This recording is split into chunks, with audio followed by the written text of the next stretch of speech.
Welcome back to Movie Insights. Today I will show you an action, adventure, fantasy film from 2017 titled Cold Skin. Spoilers ahead. Watch out and take care. The year is 1914. Our nameless protagonist, a young Englishman, has been on a boat for 67 days, traveling to a remote island in the South Atlantic where he'll work as weather observer for a year. On the last day of the trip, while having a smoke by the railing, the captain asks him what he's running away from, because that's the first thing they asked him when he decided to go to the sea. But the Englishman doesn't reply. They make it to the island, and the whole crew helps the Englishman take his things to the cabin he'll be staying at. He notices there are no birds around, and the captain points out there is no weather official welcoming them either. They enter the cabin, which looks as it's been abandoned a long time ago, and that makes the captain think it's not safe. He doesn't think the Englishman should stay, but the man refuses. He is staying. Even if it isn't part of his job, the captain helps the Englishman investigate the area. On their way to a lighthouse they've seen from afar, they find a fountain and on it, a message written on the rocks: Gruner owns this fountain. The captain sends his crew back to the boat and continues with the Englishman alone. A moment later, they make it to the lighthouse, which is rudimentarily fortified. When nobody answers their knocking and calls, they break in by forcing the door open and go upstairs, where they find an old man sleeping. This is Gruner, who whispers something about going back to the water before getting off the bed. When the captain asks him about the previous weather observer, Elder Vigeland, who he should be taking back with him, Gruner says he died of typhus. That one day he just left and he never saw him again. Since Gruner isn't helpful, the two men leave. The Englishman still wants to stay, so before returning to his boat, the captain tries to gift him his gun. The Englishman turns it down, and after saying his goodbyes, he goes to his cabin to start tidying it up and setting up his weather tools. In the desk drawer, he finds a journal left by the predecessor, so he decides to read it by the fire. The first few pages are pretty normal, the usual notes about the plant and animal life on the island, also a photograph of a woman in a wedding dress. The back says Mrs. Vigeland in love, love, love, which makes her his predecessor's wife. But soon things turn weird. There are notes and drawings of strange sea creatures that attack humans, plus an ominous remark: Darwin was wrong. The next day, while doing his weather readings on the beach, the Englishman finds circles of rocks filled with shells on the sand, the shapes too exact to be the accidental work of the elements.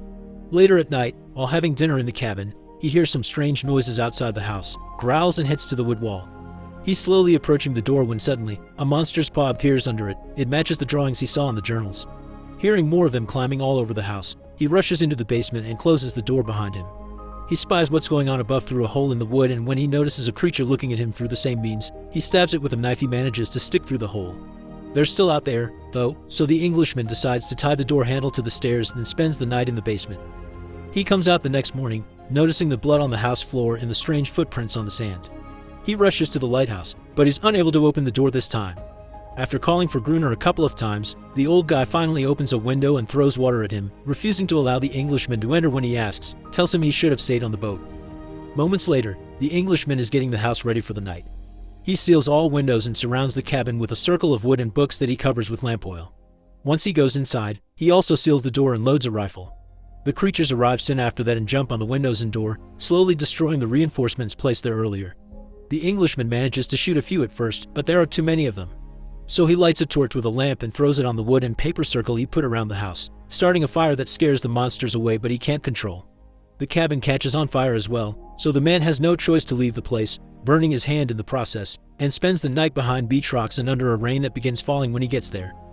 He returns to the cabin the following morning, finding it destroyed. After grabbing a handkerchief to wrap his wounded hand with, he takes the rifle and sneaks around to follow Gruner to the fountain. When he's about to shoot him, he's jumped on by one of those sea creatures that happens to be a female wearing a sweater. He pushes her off and points at her with his rifle, but Gruner finds them then and points at the Englishman in return. He doesn't give up, though. He makes Gruner put his weapon down by threatening the creature. Gruner asks him what he wants. The Englishman says it's obvious. So Gruner finally agrees to let him stay with him in the lighthouse after the Englishman tells him all the kinds of supplies he has to share and explains that the creature is harmless. He proves this by calling her over as if she was a dog, and she indeed does obey. Before leaving for the cabin, Gruner decides to name the Englishman Friend. When they teach their cabin, they proceed to grab as many provisions as possible. Friend tells Gruner that he thinks the previous weatherman didn't die of typhus. He was left alone in the house and the creatures took him. He thinks that should count as a crime under Gruner's belt, but Gruner doesn't confirm or deny it. He just tells him they need to go. Nighttime is approaching. Some days later, we find Friend sleeping inside the lighthouse, only to be woken up by the creature licking his burned hand. Her saliva has healing properties. Gruner enters the lighthouse then and tells him he's been sleeping for around 2 days. Friend even wetted his pants. They go upstairs, and while counting the bullets under their disposal, they talk about the creature. Gruner can't truly talk to her, just order her around. She's like a dog that will always return to her master no matter how cruel he is. Friend is amazed by her and watches her while talking about the theory of isolated sea creatures that evolved in their own way to survive. Gruner doesn't like this speech, so he interrupts him to take him to the balcony and explain that the creatures hate light, be artificial or natural. Friend asks him he didn't leave with the boat that brought him 4 days ago, and Gruner replies that if civilization is so nice, why did Friend leave it? He prefers it here, where he's the master of his own destiny. Friend replies that he can stay if he wants, but he'll shoot a sign for the first boat that comes by. Gruner finds the idea laughable because they aren't on a commercial route, the lighthouse was only built to divert funds.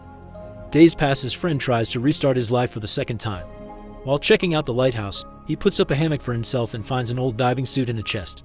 He even starts marking the days on the wall and getting used to interacting in a friendly way with the creature. When night falls, Gruner tells him to grab his rifle and takes him to the balcony, where torches have been lighted and the lighthouse's lamp is shining brightly. Armed from head to toes, Gruner explains to Friend the creatures are coming and how to attack. It is important to only shoot when they come close, and taking down only a couple of them is enough because then they'll eat each other. Their own creature is on the balcony above them, making loud sounds, and Friend wonders if they aren't being attacked because they want to rescue her. When the monsters finally come, Gruner quickly starts attacking them, but fear gets the best out of Friend and he steps back inside before passing out. The next morning, Friend is woken up by a very angry Gruner, who tells him he won't accept any deadweight living with him no matter how much food and alcohol he brings. He sends him out to fetch water, and Friend does exactly as asked. But when he returns to the lighthouse, he discovers Gruner has been sleeping with the creature. Later at night, Gruner gives Friend a last chance. He takes him out to the balcony again, but this time, when the creatures come, he is the one to step back inside. He closes the door and locks Friend outside, leaving him to defend himself. The next morning, he opens the door again and finds Friend covered in blood but alive and victorious. Both men settle on daily routine then. Each day, Friend does menial tasks to earn his stay in the lighthouse, and at night, they defend themselves against creature attacks. Friend remembers why he came to the island, to find peace and nothingness, but instead he's found hell. He wonders why the creatures don't attack every night. In fact, 2 entire weeks pass without any sight of them. On his daily searches for wood, he's also started to pick up whale bones for carving. Friend can't understand how Gruner can attack these creatures so often and sleep with one of them at the same time. The touch of her cold skin should be unsettling. But he also finds himself befriending the creature and even naming her. He calls her Enarus. One night, the two men get so engrossed in a chess game that they forget to turn on the lights. They're almost overpowered by the creatures when they attack, but they barely manage to survive by locking themselves in the lighthouse, although Gruner's leg gets hurt in the process. The next morning, while Enarus heals the wound, Friend points out they won't be able to survive for much longer since they're running out of ammunition before he leaves for the beach. There he finds a necklace on the sand, and right afterward, he sees a boat in the distance. He runs inside the lighthouse and comes back with a flare gun in hand, but Gruner doesn't allow him to shoot him. He says he can protect himself. He has what he wants and he doesn't want more people on the island. Since he's jumped on Friend to stop him, Enarus comes and growls at him to make him leave Friend alone. Some days later, Friend overhears how Gruner yells at and hits Enarus, who suddenly rushes out of the lighthouse. Friend follows her outside and, after leaning his rifle against a rock, gently approaches her to show her the boat he's carved out of whalebone. Enarus recognizes the shape and takes him to a hidden spot on the beach where an abandoned boat lays on the sand. He returns to the lighthouse and tells Gruner about it, but he already knew. He didn't tell Friend because it would be pointless. If he left on the boat, he would die of starvation or to a creature attack. When questioned about the boat's origins, Gruner says it had been used by a Portuguese man that escaped a shipwreck and was killed by the monsters. That ship was trafficking dynamite, which Gruner believes to be waterlocked. Friend takes him inside and shows him the diving suit he had found. He thinks he can use it to find the sunk dynamite, which could help them exterminate the creatures. Gruner refuses, believing it to be a mission with no return. The following day, Friend decides to work on fixing the boat anyway, only getting distracted when he hears Enarus sing in the fountain. Friend takes off his shirt and joins her in the water, and all this is seen by Gruner, who gets jealous. Later on, back in the lighthouse, Gruner throws the diving suit at Friend and tells him he's changed his mind, an obvious plan to get rid of Friend and have Enarus for himself. They get on the boat and reach the area of the shipwreck. Friend puts on the diving suit and goes deep underwater, where he finds the boxes of dynamite that he connects to a rope that Gruner pulls up onto the boat. While working on this, 2 child creatures swim near him and knock him to the ground. Slowly running out of air, Friend pulls at the cord 3 times, which is the sign that asks for help, but Gruner ignores it on purpose. So Friend has no other choice but to get out of the diving suit and swim up back onto the boat. Once they're back in the lighthouse, they open the dynamite boxes. One has been waterlogged as suspected, but the others are fine. They bury them in 2 lines outside the house, one very near the walls. Winter arrives, snow starts falling. A week passes without creature attacks. One particular morning, Friend discovers Gruner had spent the night on the balcony with his hand on the dynamite detonator, almost freezing himself to death. Friend snaps him out of it and sends it inside, but before following him, he disconnects the wires from the detonator. Another 3 weeks pass without monster attacks. Gruner hits Anarus, thinking she's warned her friends, and decides they need to set up a trap. That night, Friend stays by the open door surrounded by lamps, and Gruner takes Anarus up to the balcony to oblige her to sing. When the wind accidentally blows out some of the lamps by the door, the creatures take the chance to enter the lighthouse and attack. While Friend makes his way upstairs, shooting them, Gruner tries to detonate the dynamite to no avail. So he has to defend himself the best he can until Friend gets there to reconnect the wires to the detonator. When he's done, the lever is pulled and the farthest line of dynamite explodes, effectively destroying most of the creatures. Excited by this, Gruner pulls the lever again, going Friend's warnings, and sets the closest line of dynamite off, knocking out both of them. In the morning, they go out to see the damage.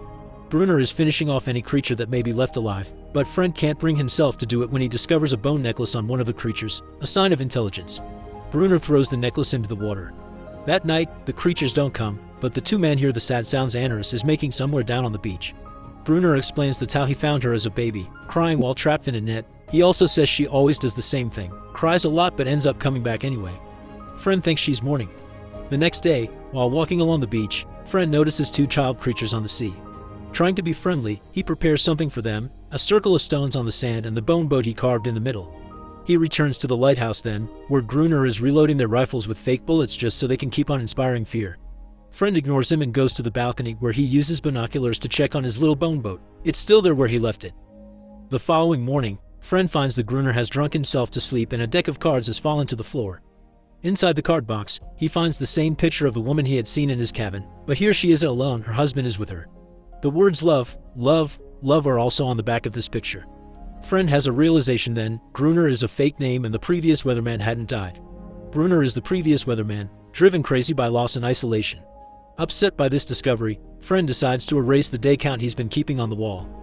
Later that day, while walking along the beach, Friend finds the circle of stones empty. The creatures took the little bone boat. When noticing the child monster in the distance, Friend leaves the torch he's carrying in the stone circle before backing away with his hands up, showing he means no harm. The young creature approaches him then, and soon after, many others also appear, including Anarus, who is looking much more confident. The kid is about to give the bone boat to Friend, but Gruner interrupts the sweet moment with a shot of his rifle.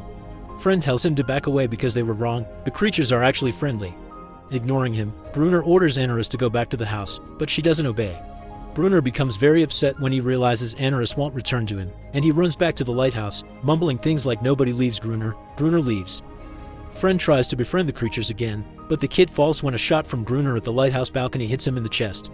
All the creatures run back into the water, including Anarus, who only stays back one more second to share a look with Friend. Enraged, Friend returns to the lighthouse and attacks Gruner for he's done, but Gruner gains the upper hand. When he's about to hit him with an axe, Friend uses his real name and tells him Elder Voglin is not a murderer. Struck by these words, Gruner repeats love, love, love before opening the door and leaving the house, giving himself up to the creatures. Friend sees them attack him and closes the door, knowing by the noises he's lost Gruner and he's now alone. Time passes, and we see 3 officers inside the lighthouse trying to awaken Friend, who is sleeping on Gruner's old bed. They're here to replace Friend with the new weatherman, and they think Friend is Gruner, but Friend doesn't correct them. In fact, he tells them the weatherman died of typhus. The officer in charge scolds him for the state of the room and informs him that they are at war while Friend goes out to the balcony, where he sees a bunch of ships in the distance. The movie ends with Anarus running along the beach before jumping back into the water.